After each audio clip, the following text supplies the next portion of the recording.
என்னதான் சொன்னாலும் அவருடைய மனைவி செய்தது மிகப்பெரிய துரோகம் அப்படின்னு தான் சொல்லணும். ஏன்னா இந்த மாதிரி சமயத்துல இது இன்டென்ஷனலா பண்ணன மாதிரி தான் இருக்கு.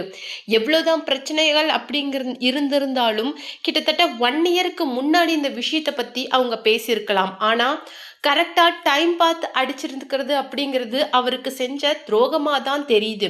இருந்தாலும் அவங்கள பற்றி இண்டஸ்ட்ரி ஃபுல்லாக தெரியும் எந்த அளவுக்கு கைண்ட் அண்ட் ஒரு அவ்வளோ சூப்பர்பான ஹியூமன் பீயிங் அப்படிங்கிறது எல்லாருக்குமே தெரியும். ஆனாலும் அவங்க பண்ணின அந்த விஷயத்தை பார்க்கும்போது எல்லாருக்குமே மிகப்பெரிய வருத்தமாக தான் இருக்குது. ஒரு டேர்னிங் பாயிண்ட் எல்லாரோடைய வாழ்க்கையிலையும் வரும்போது அதை கரெக்டாக யூஸ் பண்ணியிருக்காங்க. இதை எப்படி சொல்கிறது அப்படின்னே தெரியல அப்படிங்கிற மாதிரி சொல்லியிருக்காங்க நடிகர் சிம்பு.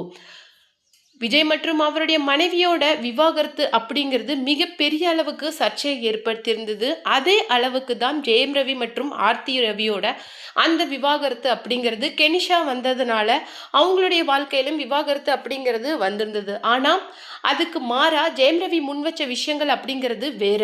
இந்த 2 விஷயத்திலையுமே இந்த விஜய் மற்றும் ஜெயம் ரவிக்கு தான் மொத்த திரையுலகமே சப்போர்ட் பண்ணிட்டு இருக்கு. ஒரு பக்கம் இந்த பக்கம் திரிஷாக்கும், இந்த பக்கம் ஆர்த்தி ரவிக்கும் திரையுலகத்தை சேர்ந்த மிக பெரும் புள்ளிகள் சப்போர்ட் பண்ணிட்டு இருக்கிறாங்க. அதுலேயும் தன்னுடைய கருத்தையும் ஷேர் பண்ணியிருக்காரு நடிகர் சிம்பு. அவர் சொன்ன விஷயங்களை தான் இந்த வீடியோவில் டீட்டெயிலாக பார்க்க போகிறோம். வீடியோக்குள்ளே போகிறதுக்கு முன்னாடி சேனலுக்கு புதியவராக இருந்தால் மறக்காமல் சப்ஸ்கிரைப் பண்ணிவிடுங்க. நடிகர் மற்றும் டிரெக்டரான டி ராஜேந்திரன் என்ன சொல்லியிருந்தாரு அப்படின்னு சொல்லிட்டு பார்த்தீங்கன்னா, எனக்கு தெரிஞ்சு இண்டஸ்ட்ரிக்குள்ளே வரும்போது விஜய் வந்து ரொம்பவும் நிறைய ஃப்ளாப்பான மூவிஸை தான் கொடுத்தாரு. ஒரு கட்டத்தில் அவர் இண்டஸ்ட்ரியை தனதாக்கிக்கிட்டு இண்டஸ்ட்ரியில் தான் இல்லைன்னா அந்த வருஷத்துக்கு ஹிட் கொடுக்க கிட்டத்தட்ட 200-300 கோடி ப்ராஃபிட் கொடுக்குற படங்கள் இல்லை அப்படிங்கிற நிலைமையை கொண்டு வந்தார். ஆனால் அதுக்கு அவர் 20 ஆண்டு கால உழைப்பை போட்டிருக்காரு அப்படின்னு சொல்லிட்டு யாருக்குமே தெரியாது. 33 வருஷம் வந்து விஜயோட கடின உழைப்புக்கு கிடைத்த பரிசு இது. அது மட்டும் இல்லாமல் இந்த விதையை அவர் 30 வருஷத்துக்கு முன்னாடியே விதைச்சிருந்தா மட்டும்தான் இன்னைக்கு அது இவ்வளவு பெரிய விருட்சமாக மாறி இருக்கு அப்படிங்கிற மாதிரியும் அவரை பற்றி ரொம்பவும் பெருமையாக பேசியிருக்காரு. அது மட்டும் இல்லை, அவருடைய விஜய் அப்படிங்கிற அலையோட அந்த வேகம் அப்படிங்கிறது இதோட நிற்காது. இன்னும் மிகப்பெரிய அளவுக்கு கண்டிப்பா இந்த அலை வந்து போகும். அது மட்டும் இல்லாம அந்த அலைய சந்திக்கிற எல்லாரும் காணாம போக போறீங்க அப்படிங்கிற மாதிரி ஒரு எச்சரிக்கையும் கொடுத்துருக்காரு. அது மட்டும் இல்லாம அவரு முதல்வர் ஆனதுக்கு அப்புறமேலு சிம்பு அவரை பார்த்து நிறைய விஷயங்களை திரைத்துறை சம்பந்தமாகவும் பேசிட்டு வந்திருக்காராம். அதில் அவர் சொன்ன விஷயம் என்ன அப்படின்னு சொல்லிட்டு பார்த்தீங்கன்னா, அவருடைய விவாகரத்தை பற்றி உங்களுடைய கருத்து என்ன அப்படின்னு சொல்லிக்கிட்டு அவர்கிட்ட கேட்டதுக்கு, இது சாதாரண கணவன் மனைவியோட விவாகரத்து தான், இதில் கருத்து தெரிவிக்கிறதுக்கு ஒன்றுமே இல்லை. நண்பனாக இருந்தாலும் யாராக இருந்தாலும் அவங்களுடைய பர்சனல் விஷயத்தை பற்றி பேசுறது அப்படிங்கிறது என்னை பொறுத்த வரைக்கும் தவறான விஷயம். அவங்களுக்குள்ள இருக்கிற அந்த விஷயங்களை அவங்க நினைச்சா பேசி முடிச்சுக்க முடியும். தயவு செய்து இதை பெருசு பண்ணாதீங்க அப்படின்னு சொல்லிட்டு சொல்லியிருந்தாங்க. ஆனா ஜெயம் ரவி மற்றும் ஆர்த்தி ரவியோட விவாகரத்து சர்ச்சை அப்படிங்கிறது வெடிச்சப்ப அவர் சொன்ன விஷயம் என்ன அப்படின்னு சொல்லிட்டு பார்த்தீங்கன்னா, மனைவி செஞ்சது ரொம்பவும் மோசம். ஏன்னா ஜெயம் ரவி அந்த விஷயத்துல ரொம்பவும் கஷ்டப்பட்டிருந்தாரு. இன்ஃபேக்ட் நான் செத்துருவேன் அப்படிங்கிற மாதிரி கூட சொல்லியிருந்தாரு. ஒரு இவ்வளவு பெரிய நடிகர் தான் செத்துருவேன் அப்படின்னு சொல்லிட்டு மீடியா முன்னாடி டிரெக்டாக சொன்ன அந்த விஷயங்கள் எல்லாருக்குமே மிகப்பெரிய கஷ்டத்தை ஏற்படுத்தியிருந்தது. அவங்க மனைவி செஞ்சது மிகப்பெரிய துரோகம். அது மட்டும் கிடையாது, கரெக்டாக டைம் பார்த்து இந்த விஷயங்களை அவங்க செஞ்சுருக்காங்க அப்படின்னு சொல்லிட்டு ஆர்த்தி ரவியை பேசியிருக்காங்க. அது மட்டும் இல்லாமல் எனக்கு தெரிஞ்ச வரைக்கும் ஜெயம் ரவியை நான் என்னுடைய இண்டஸ்ட்ரிக்குள்ளே வந்ததுலேருந்து பார்த்துட்ருக்கேன்.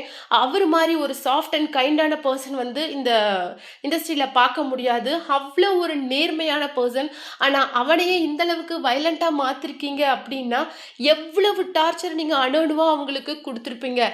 டைம் பார்த்துக்கிட்டு நீங்கள் அவங்களுக்கு செஞ்ச வேலைகளை தான் இன்றைக்கி அவன் இந்த மாதிரி சொல்லியிருக்கான் அப்படிங்கிற மாதிரியும் சொல்லியிருக்காரு. அது மட்டும் இல்லாமல் கண்டிப்பாக ஜெயம் ரவி இதோட உங்களை விட மாட்டாங்க. நீங்கள் இதுக்கு மேலே அவருக்கு ஏதாவது பண்ணுனீங்க அப்படின்னா இன்னும் அதிகமான எக்ஸ்ட்ரீமுக்கு அவர் போவார். உங்களுடைய இண்டஸ்ட்ரி இன்ஃப்ளூயன்ஸ், பொலிட்டிக்கல் இன்ஃப்ளூயன்ஸை வச்சு பணத்தை வச்சு உங்களால் அவனை ஒன்றும் பண்ண முடியாது. அவனுக்குன்னு ஒரு ஃபேன் பேஸ் இருக்குது, அவனுக்குன்னு ஒரு கிரேஸ் இருக்குது. அதை யார் நினச்சாலும் அழிக்க முடியாது அப்படின்னு சொல்லிட்டு ரொம்பவும் ஸ்ட்ராங்காக பேசியிருக்காங்க. அது மட்டும் இல்லாமல் குஷ்பு, ராதிகா சரத்குமார் அப்படின்னு சொல்லிட்டு நிறைய நடிகர், அதாவது பெரிய நடிகைங்களை சாடி தான் பேசியிருந்தார் ஜெயம் ரவி.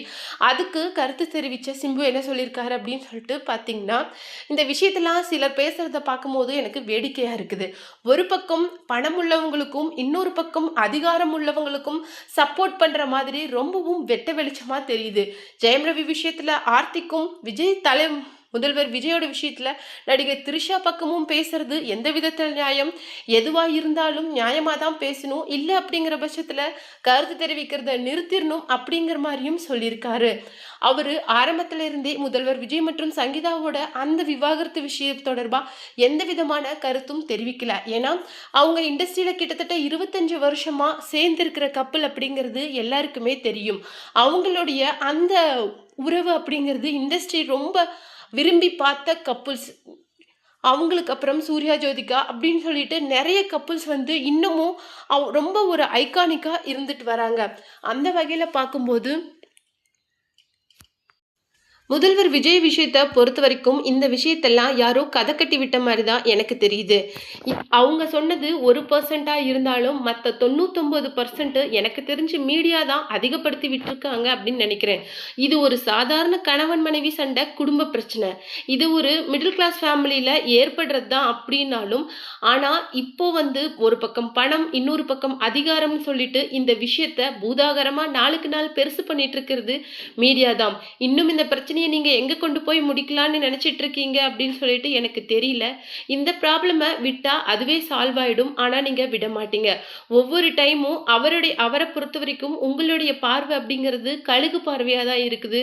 அவரை அப்படியே நீங்க விட்டுட்டீங்கன்னா அவர் நிறைய விஷயங்களை மக்களுக்கு செய்ய வேண்டியது இருக்குது. ஆனா தயவு செய்து அவருடைய ஃபேமிலி விஷயத்தையும் அரசியல் விஷயத்தையும் இணைச்சு பேசாதீங்க. அவரும் நம்மள மாதிரி மனுஷன்தான். அவரை கொஞ்சம் ப்ரீத் பண்ண டைம் கொடுங்க ப்ளீஸ் அப்படிங்கிற மாதிரியும் நிறைய விஷயங்கள் பேசியிருக்காங்க. அது மட்டும் இல்லாம முதல்வர் விஜய்க்கு நிறைய விஷயங்களை ஆதரவா நடிகர் சிம்புல இருந்து, சமந்தாவில் இருந்து, காஜல் அகர்வால்ல இருந்து, ஸ்னேகா அப்படின்னு சொல்லிட்டு அனைத்து மற்ற நடிகர்களுமே அவருக்கு சப்போர்ட்டிவா தான் பேசுறாங்க.